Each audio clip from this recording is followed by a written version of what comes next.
Hi friends, ഞാനേ ഒരുപാട് നാളായിട്ട് വെയിറ്റ് ചെയ്തിരുന്ന ഒരു മൂവിയുടെ റിവ്യൂ ആയിട്ടാട്ടോ വന്നേക്കുന്നത്.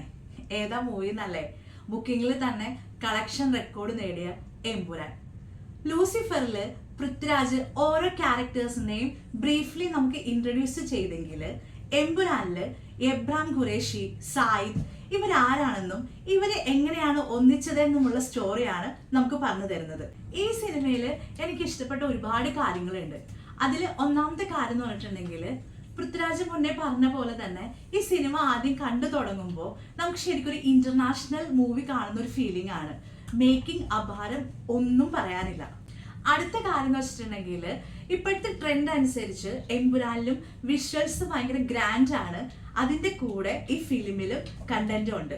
ശരിക്കും ഈ ലൂസിഫർ സിനിമ കണ്ട സമയത്ത് ഞാൻ ചിന്തിച്ചൊരു കാര്യമാണ്, കന്മദം അതുപോലെ സമ്മർ ഇൻ ബേത്ലഹേമിലൊക്കെ ഭയങ്കര ബോൾഡ് ക്യാരക്ടേഴ്സ് ചെയ്ത മഞ്ജു വാര്യറിന്റെ ലൂസിഫറിൽ പ്രിയദർശിനി എന്ന് പറഞ്ഞ ക്യാരക്ടർ ഒത്തിരി താണു പോയില്ലേ എന്നുള്ള കാര്യം. പക്ഷെ എൻ്റെ ആ ഡൗട്ട് ശരിക്കും മാറ്റിമറക്കുന്ന രീതിയിലാണ് എമ്പുരാനില് പ്രിയദർശിനിയുടെ റോള് ചെയ്തു വെച്ചേക്കുന്നത്. അതിന്റെ ഒപ്പം തന്നെ എടുത്തു പറയേണ്ടതാണ് പൃഥ്വിരാജിന്റെയും ടോവിനോന്റെയും ക്യാരക്ടർ. അത് കുറച്ചുകൂടി ഫ്ലഷ് ഔട്ട് ചെയ്തിട്ട് ഇതിനകത്ത് കാണിക്കുന്നുണ്ട്. പിന്നെ ലാലേട്ടന്റെ അഭിനയം, അത് പിന്നെ എടുത്തു പറയേണ്ടതൊന്നും അല്ലല്ലോ. എബ്രാം ഖുറേഷി ആയിട്ടും സ്റ്റീഫൻ നെടുമ്പള്ളി ആയിട്ടും അഴിഞ്ഞാടിയിട്ടുണ്ട് ലാലേട്ടൻ ഇതിൽ. അടുത്തത് ആക്ഷൻ കോറിയോഗ്രാഫിയാണ്. ഞാൻ നേരത്തെ പറഞ്ഞ പോലെ തന്നെ എബ്രാം ഖുറേഷിയുടെ ഒരുപാട് ആക്ഷൻ സീൻസ് ഇന്റർനാഷണൽ ലെവലിൽ നമ്മൾ കാണുന്നുണ്ട്. സ്റ്റീഫൻ നെടുമ്പള്ളിക്ക് ഒരൊറ്റ ആക്ഷനേ ഇതിനകത്തുള്ളൂ. അത് ഒരു ഫോറസ്റ്റിൽ വെച്ച് നടക്കുന്ന ഒരു ഫൈറ്റ് സീനാണ്. ശരിക്കും ആ ഫൈറ്റ് സീൻ വെച്ച് നോക്കുമ്പോൾ ബാക്കിയെല്ലാം ഇതിന്റെ അടുത്ത് പോലും വരില്ല എന്ന് വേണം പറയാനായിട്ട്.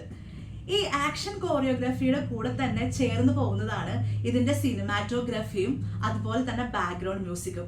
അടിപൊളിയായിട്ടാണ് ദീപക് ദേവ് അത് ചെയ്തേക്കുന്നത്. ശരിക്കും പറഞ്ഞിട്ടുണ്ടെങ്കിൽ മലയാളി പ്രേക്ഷകരുടെ പൾസ് മനസ്സിലാക്കി തന്നെയാണ് പൃഥ്വിരാജ് ലൂസിഫർ ആണെങ്കിലും എമ്പുരാൻ ആണെങ്കിലും നമുക്ക് സമ്മാനിച്ചിട്ടുള്ളത്. എനിക്ക് ഈ സിനിമയിൽ ഒന്ന് രണ്ട് നെഗറ്റീവ്സ് തോന്നിയിരുന്നു. അതിൽ ഒന്നാമത്തെ കാര്യം, ഫസ്റ്റ് ഹാഫ് കുറച്ച് ലാഗായിട്ട് തോന്നി.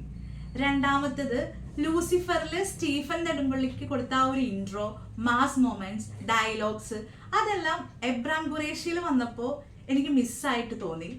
മൂന്നാമത്തെ കാര്യം എന്ന് പറഞ്ഞിട്ടുണ്ടെങ്കിൽ, നമ്മളെല്ലാവരും ഭയങ്കര വെയിറ്റ് ചെയ്തിരുന്ന ആള് വില്ലൻ, ആ ഡ്രാഗന്റെ ഇതിനകത്തുള്ള വില്ലൻ ആരാന്ന് ലാസ്റ്റ് മൊമെന്റ്സിൽ കാണിക്കുന്നുണ്ട്. പക്ഷെ ആ ആൾക്ക് പകരം വേറെ ഒരു നടനായിരുന്നുവെങ്കിൽ കുറച്ചുകൂടി ബെറ്റർ ആയെന്ന് തോന്നി. നമുക്ക് എന്തായാലും എമ്പുരാൻ കഴിഞ്ഞിട്ട് L3 വരുന്നുണ്ടെന്നുള്ളൊരു സൂചന തന്നിട്ടാണ് ഫിലിം അവസാനിക്കുന്നത്. ചിലപ്പോൾ വില്ലന്റെ അടിപൊളി ഡയലോഗ്സും ആക്ഷൻസും ഒക്കെ നമുക്ക് L3-ലായിരിക്കും കാണാൻ പറ്റുക. എന്തായാലും ഞാൻ കട്ട വെയിറ്റിംഗ് ആണ്. എമ്പുരാൻ എനിക്ക് ഭയങ്കര ഇഷ്ടപ്പെട്ടു. നിങ്ങൾ എല്ലാവരും പോയി കാണണം.